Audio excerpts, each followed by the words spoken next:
Assalamualaikum warahmatullahi wabarakatuh. Dan salam sejahtera untuk kita semua. Bersepeda memang tidak harus seperti atlet 30 jam per minggu di minggu-minggu sibuk, atau setengahnya ketika memasuki minggu-minggu tenang. Tidak juga harus ngebut sampai 30 hingga 40 km per jam, atau merambah tanjakan curam dengan gradien di atas 15%. Tidak juga harus bersepeda 1 abad, bersepeda minimal 100 km sekali jalan. Tidak juga harus 2 hingga 3 jam di atas sadel.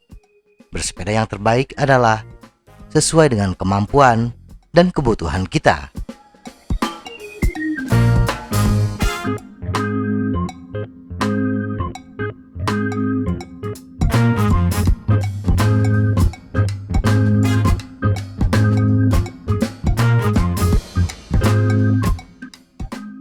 Bersepeda 30 menit dengan kayuhan santai di akhir pekan dan menghabiskan waktu berjam-jam di tempat makan bukan hal yang terlarang.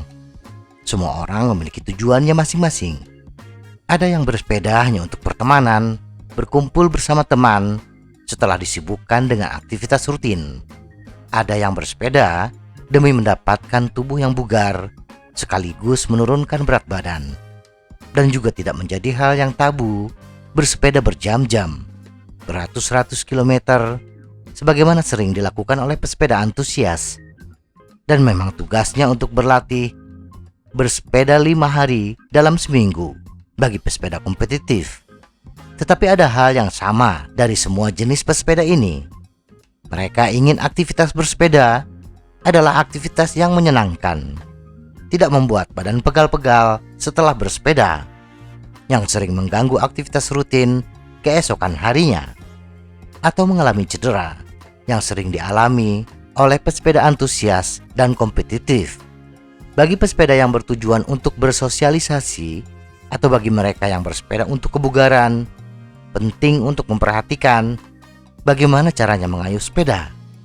Bila kita perhatikan, pesepeda rekreasi sering mengayuh sepedanya dengan kecepatan yang lambat, 15 hingga 20 km per jam.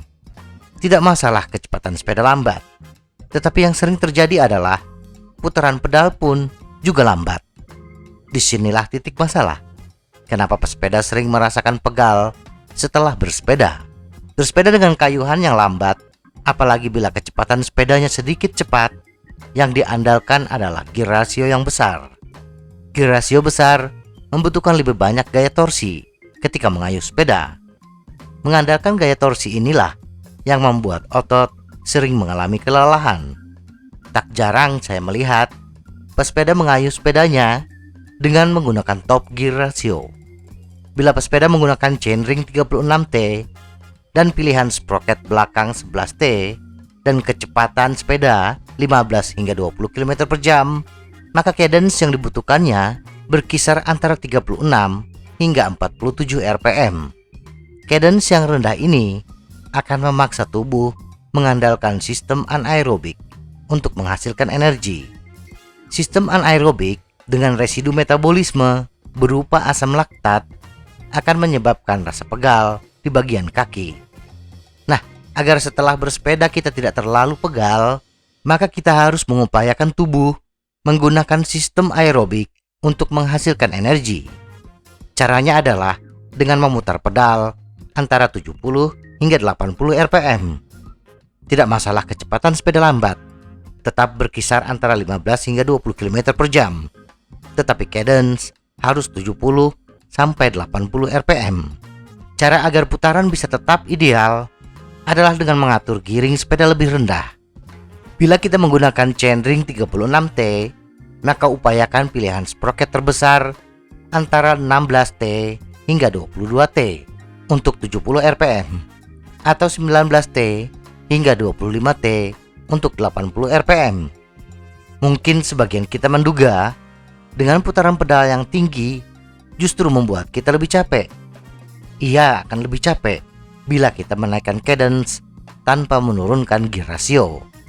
Kecepatan yang sama membutuhkan power yang sama pula untuk orang dan sepeda yang sama. Jadi tidak masalah menaikkan cadence sambil menurunkan gear ratio. Power adalah hasil perkalian antara torsi dengan cadence. Untuk ilustrasi, ketika kita mengayuh sepeda dengan gear rasio 36-11T dan cadence 36 rpm, kecepatan 15,34 km per jam, maka untuk pesepeda tertentu, power yang dibutuhkan adalah 37,3 watt. Dan ketika menggunakan gear rasio 36-22T dengan cadence 72 rpm, kecepatan 15,34 km per jam, power yang dibutuhkan tetap sama, yaitu 37,3 watt. Jadi, biasakan menggunakan gear rasio yang kecil, setidaknya memilih sprocket tengah, tetapi cadence berkisar antara 70 hingga 80 rpm. Semoga informasi ini bermanfaat. Tetap sehat, salam goes.